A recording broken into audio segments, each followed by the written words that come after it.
प्रिया सुबह से ही घर की साफ सफाई में लग गई। उसने उठते ही पूरे घर की सफाई, उसके बाद नहाकर पूजा की। बाकी सभी के उठने से पहले वो तैयार हो गई। तभी उसे किसी की आहट सुनाई दी।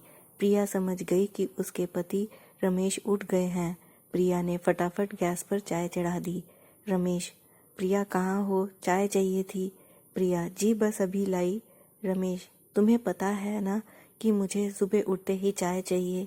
प्रिया फटाफट चाय लेकर पहुंची। प्रिया: आज तो आपकी छुट्टी है, आज घर में बहुत काम है, इसलिए मैंने सुबह चाय नाश्ते में ना लाकर फटाफट सारी सफाई कर डाली और नहा धोकर पूजा भी कर ली। रमेश: ठीक है, पर चाय तो कम से कम बना ही सकती थी। चलो अब बताओ मार्केट से क्या क्या लाना है। प्रिया: जी अभी माँ जी से पूछ कर आती हूँ कि नाश्ते में क्या रखना है और खाने में क्या रहेगा।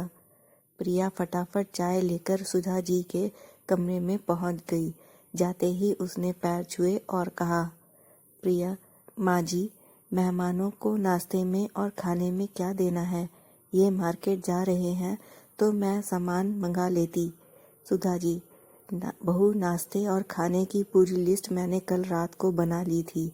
यह रमेश को दे देना और हाँ, तुम अपना काम खत्म करके रश्मि के साथ ब्यूटी पार्लर चली जाओ, उसे ढंग से तैयार करा लाना। प्रिया ने रमेश को भेज दिया। उसके बाद वह रश्मि को जगाने गई। प्रिया: उठो दीदी, अभी तक सो रही हो, लड़के वाले आते ही होंगे। रश्मि: क्या भाभी, अभी तो बहुत टाइम है, वैसे भी ये नुमाइश मुझे बहुत बुरी लगती है। प्रिया: यह तो हर लड़की को सहना ही पड़ता है। चलो फटाफट चाय पीकर तैयार हो जाओ, ब्यूटी पार्लर जाना है। दोपहर के समय लड़के वाले आ गए। एक लड़का इंजीनियर था। सुधा जी ने देखभाल कर हाँ कर दी थी। सुधा जी किचन में गईं और प्रिया से पूछा: सुधा जी, बहू, तुम्हें लड़का कैसा लगा? प्रिया: माँ जी, वैसे तो सब ठीक है, लेकिन इनका स्वभाव कुछ पसंद नहीं आ रहा है। आप ठीक से बात कर लीजिएगा। मेरा मतलब है दहेज वगैरह की क्या डिमांड है? सुधा जी: बात तो रमेश ने पहले ही कर रखी है। ये कह रहे हैं कि कुछ नहीं चाहिए, जो चाहें अपनी लड़की को दे देना।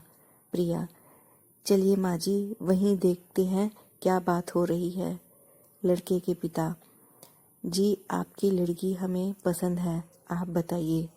रमेश: हमें भी आपका लड़का पसंद है, हम शादी का मुहूर्त निकाल कर आपको खबर कर देंगे। प्रिया: अंकल जी, बुरा ना माने तो एक बात पूछूं? पिता: हाँ बेटा, पूछिए। प्रिया: आपकी कोई डिमांड हो तो अभी बता दीजिए।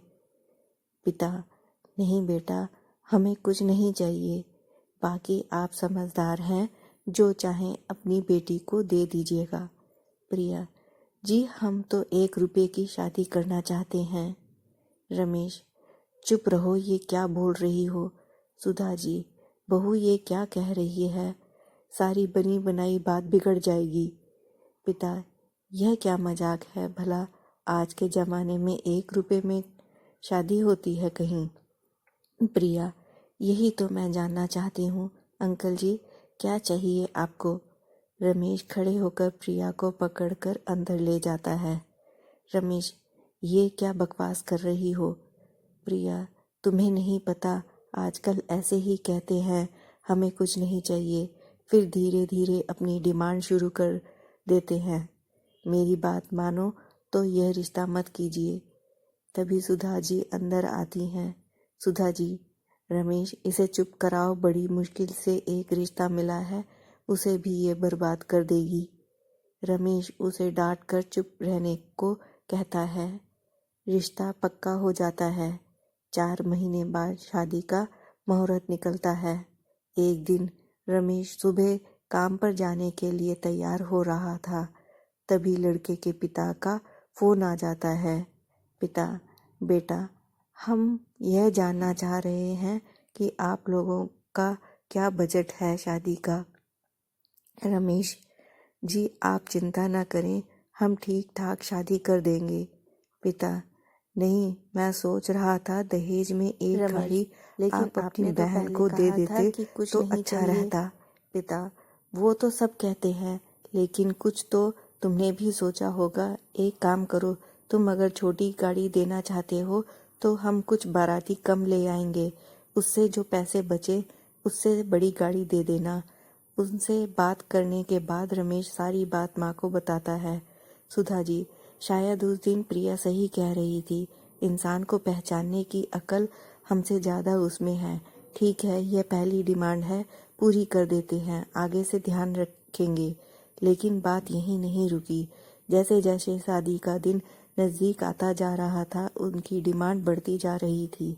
रमेश एक दिन घर पर बैठा था। सुधा जी, बेटा क्या बात है, लड़के वालों ने फिर कोई डिमांड रख दी? रमेश, नहीं माँ, बात यह नहीं है कि हमने शादी का जो बजट तय किया था, शादी में उससे 3 गुना ज़्यादा पैसा लग रहा है। मैंने कर्ज भी ले लिया है, लेकिन लड़के वाले ऐसे बर्ताव कर रहे हैं जैसे हम कोई बहुत बड़ी गलती कर रहे हैं।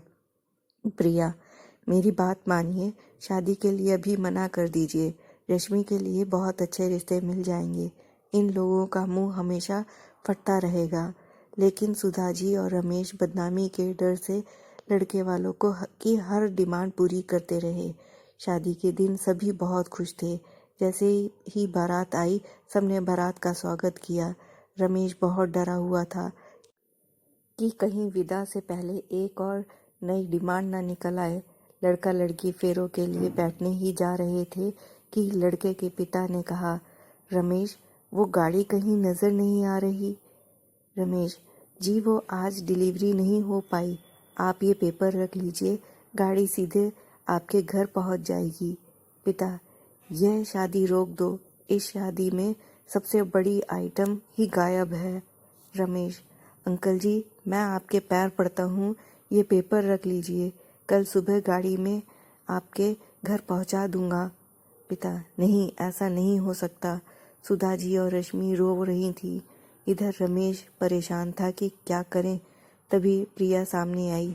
प्रिया, अंकल जी, गाड़ी आ गई, वो देखिए। तभी सामने पुलिस की गाड़ी आकर रुकी। उसे देखकर लड़के के पिता डर गए। पिता, कोई बात नहीं, घर की बात है, गाड़ी कल भेज देना। प्रिया, तुम सही कह रही थी, ये लालची लोग कल मेरी बहन को मार देते। पुलिस ने दहेज के इल्जाम में बाप बेटे को अरेस्ट कर लिया। इस तरह एक भाभी ने अपनी ननद को बचा लिया। दोस्तों, आपको ये कहानी कैसी लगी, हमें कमेंट सेक्शन में ज़रूर लिख के बताइए और मेरे चैनल को लाइक और सब्सक्राइब ज़रूर करिएगा। धन्यवाद।